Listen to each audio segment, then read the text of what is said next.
morning, one and all, and welcome to the pre-pour. No, I'm not covering up purple hair. It's just that my hair was rough today. It was a rough night. Babies can be rough, and so I'm wearing a hat. But it's a TDR hat. It's a Dragon Squad hat. It's available at Shop TYT. In any event, we have some stories to talk about for this home show. It's going to be a John-tastic Monday, but don't worry, fans of Francesca, and I know you are leaving. You'll be able to catch her on Thursday. And we have a full show coming up in 25 minutes or so. But before that, we have even more that we need to talk about. And I'm going to start off with something kind of unbearable. You know what, honestly? I don't want to put that out there and say that that's necessarily how you're going to respond. So I'm going to show you something, and I want you to respond either with a word or with an emoji. Yes, this is the shed that I built. Well, no, to be fair, I did not build the shed. I did the interior of the shed. I did the walls and the ceiling and the flooring and the trim and all of that stuff. I didn't build the shed from the ground up. That was Tough Shed that did that, actually. Hey, Bobby, how's it going? Okay, so I'm going to show you this. You get ready to tell me what you think. It is merch put out by Hillary Clinton that says, "Turns out she was right about everything."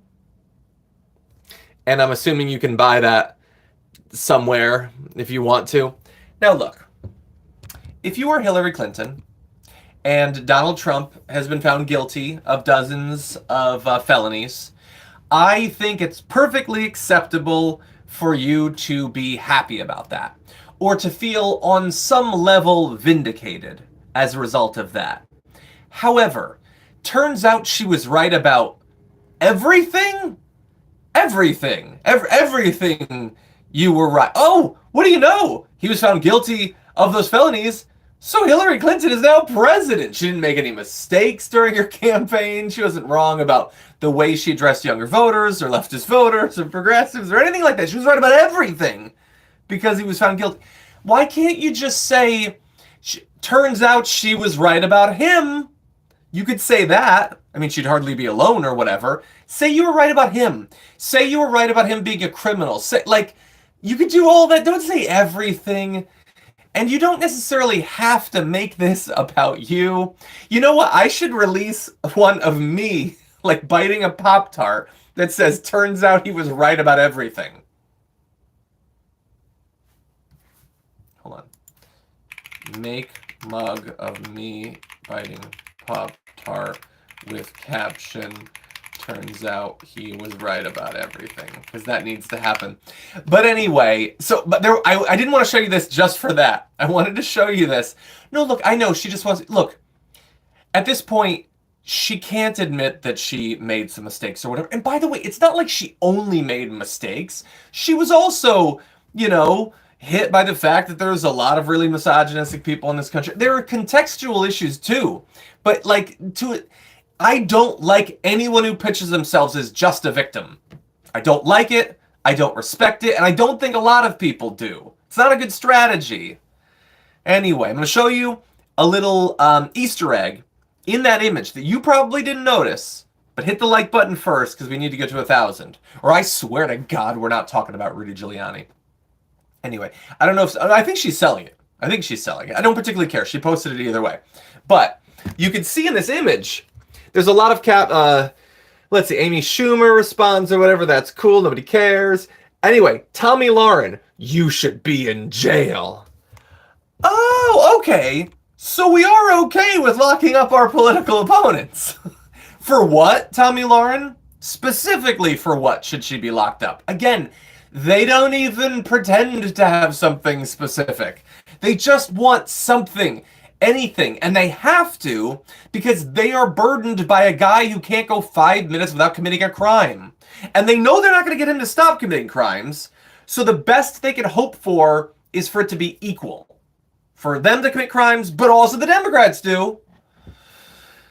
Anyway, speaking of the Democrats, Biden apparently is readying, perhaps, as of just tomorrow, okay, an executive order to close down the border, or to sort of set up a situation that would allow him to shut down a border. So shut down the border, any border, anybody's border.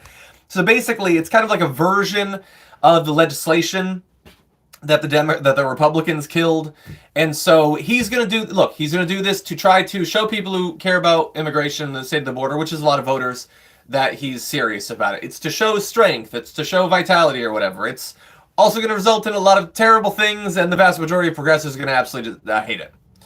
John, why are you swearing to someone you don't believe in? Why are you swearing? I don't understand, Joe. I'm sorry, I don't understand. Hey, Gabby, how's it going? So this is going to anger a lot of progressives. We'll see what this does to the youth vote. There are some younger people that care about immigration. That does not necessarily mean that they want this sort of solution.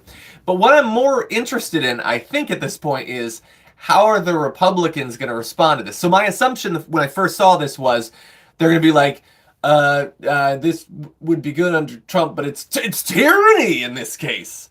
It's tyranny. Okay. No, instead, what we have so far is Mike Johnson said yesterday that it would be too little and too late. And I love this. Too little and too late. And do you know what I say to both of those? If it's too little and you'd like more, or if it's too late and you'd like it earlier, you know what you could have done, Mike Johnson? You could have passed the fucking bill that they tried to pass that you killed. But of course they don't care. Consistency is not a value that they care about. Speaking of consistency, okay, we're going to go to Ron DeSantis right now. So, you may or may not know, well, in a general sense, you may or may not know that a lot of people don't really give a shit about people in prison or people who were in prison in terms of their rights. They just generally think that that's not something that we should be thinking about or spending our time on or really worrying about over much. And one of the ways that that's manifested is in a lot of places in America, felons, former, criminals or whatever, can't vote. And when you try to bring up that they should, a lot of Republicans have always had a big problem with it. By the way, I do have some acoustic panels. There's some up there and there's some over here. There's not a lot, but there's a few. So I was shocked, okay, when Florida passed a ballot measure to allow people who have done their time and gotten out to vote. I would not expect that to be a popular thing in a lot of places because people don't care about those who've broken the law. And in particular in Florida, for them to do that was surprising. But then, of course, if you know the background of this, the plant is definitely artificial. If you know the background of this, Ron DeSantis and the Republicans decided, no, to our voters, the constituents of Florida, F you, we don't care. We're going to make it as hard as possible for them to vote, regardless of what you said. So it's a little bit rich when all of a sudden Donald Trump might need to be able to vote, and Ron DeSantis is like, oh no, he's going to be able to vote. Because lest you ever forget that Republicans are freaking elitists to their core, they're going to do special stuff to allow Donald Trump to vote. They're going to make sure that he can. Regular people, including regular conservatives and Republicans, screw you. You went to prison. You might never vote again, and we really don't care. We're not going to do anything about that.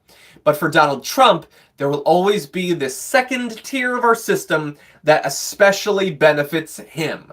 That's what they do. And by the way, pointing this out isn't going to hurt Ron DeSantis. I'm sure Trump's base loves that because, again, they don't value consistency. Hypocrisy is not a bad thing.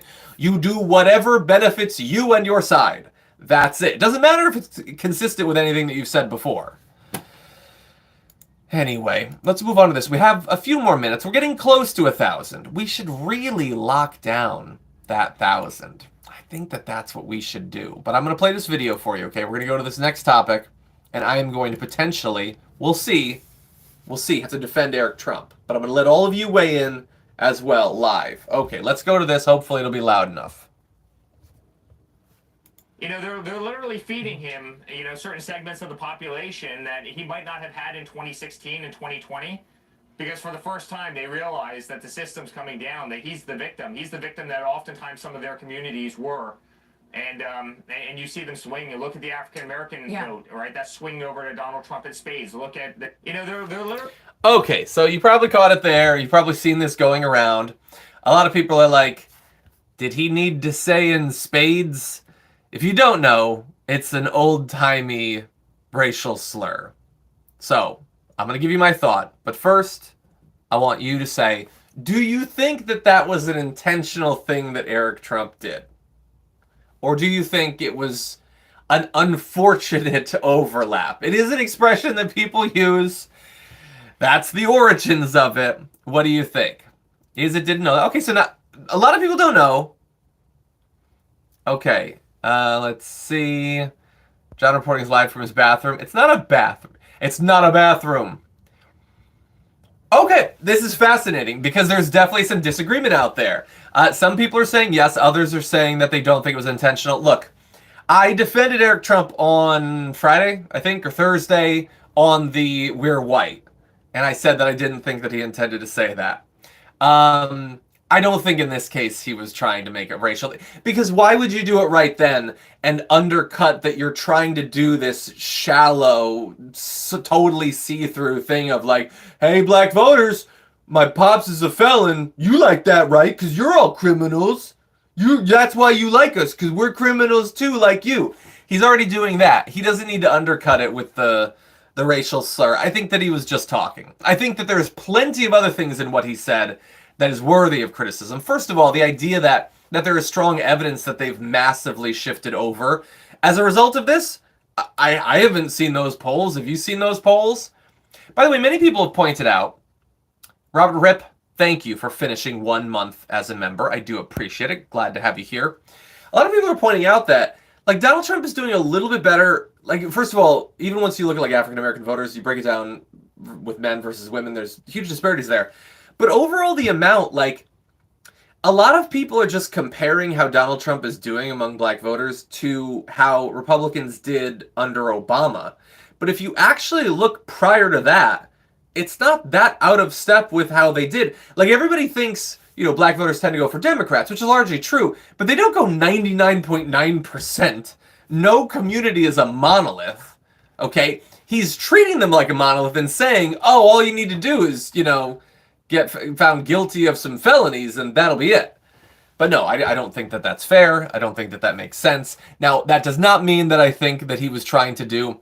Oh, by the way, someone posted here, used as an insulting and contemptuous term for a black person. That's not how it's generally used these days or whatever, but it was a thing. It's fair to point it out. This is why I need to start my podcast, where each episode, micro episodes, 3 minutes long or so, we break down the origin of a phrase, an idiom, and we all learn this nuanced and complex language of ours a little bit better. I want to start that. I just need some sort of advertiser or whatever to make it worth my time. But anyway, I do want to do that at some point. Okay, let's see. We're good with that. Let's move on. You know what? I think we'll move on to our final story. Okay? And that is about Giuliani. You know what? We need 25 more likes. And if we don't get it in the next 10 seconds, I swear to God, I'm going to leave this shed and I might never come back. That's an empty threat. I like it in here. I like it in here. Okay. Anyway. Do we have it? Do we have it? I think we're close. There we go. Okay, so Rudy Giuliani. Obviously, Rudy Giuliani has gone through a lot of humiliation, a lot of degradation. We had the Borat movie. We had, obviously, him, owing over $100 million that he doesn't really have. Bear in mind, he has not been able to practice law in some time. But a lot of people think that that is because he has been sort of like permanently disbarred. That's not true, actually. There are some in the Trump legal orbit who have been. Not Rudy Giuliani, not in D.C. anyway. But that might soon be coming. And that is that, like, I think it's the final honor. I don't know what else Rudy Giuliani has. I mean, he's losing shows left and right. But anyway, the discipline board did this investigation. It has been going on for 1.5 years. They've been looking into this. But they have come out with their recommendation that he be permanently disbarred for his involvement in the 2020 election fraud cases, attempting to overturn the results. Specifically, they took issue with the fact that he was involved with a lawsuit filed in Pennsylvania that sought to throw out more than 1 million votes in the state, which, yeah, I mean, with no evidence whatsoever, kind of a terrible thing for a lawyer to do. So again, he is not already permanently disbarred, but he could be as a result of this. Okay, the disciplinary board ruled apparently on Friday, we're finding out about it now, with the investigatory committee's findings that he had likely broken the rules in participating with that. But even if he hadn't done that, there are so many cases like this. Remember, he was involved in dozens of cases, massive failure after massive failure. There wasn't any evidence. If you want to talk about lawfare, that was the lawfare.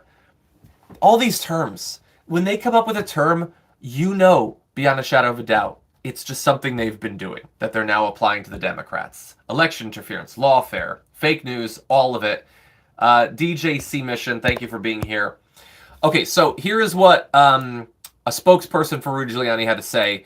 The recommendation comes as no surprise as partisan Democrats continue to destroy the credibility of the American justice system, all in an effort to beat President Trump and to hold on to power. And the main reason that I wanted to talk about the story was that. What the fuck does that mean? Okay, look, first of all, if your main defense against claims that you broke the rules is to attack the integrity of the justice system, maybe they really shouldn't have you as a lawyer who's passed the bar, or, you know, is barred at that point.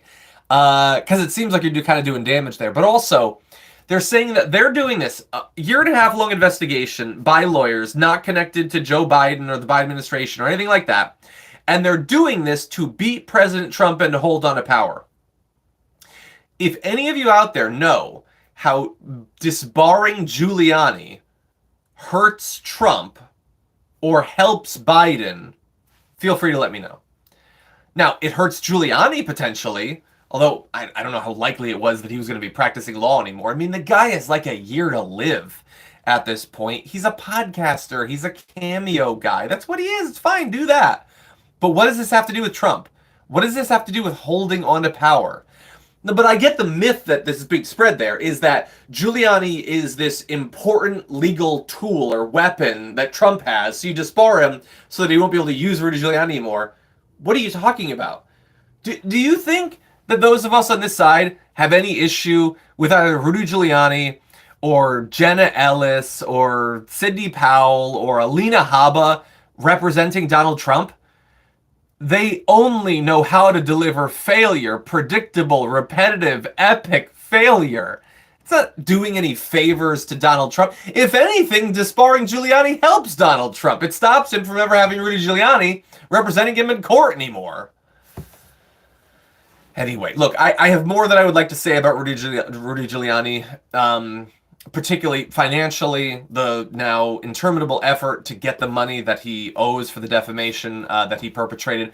But anyway, I gotta get ready for the show. It is a solo show. It's Shed Show, but we've got some awesome stuff to dig into. So I hope to see you in about 8 minutes. Hit the like button on the way out if you haven't already, and I will see you soon.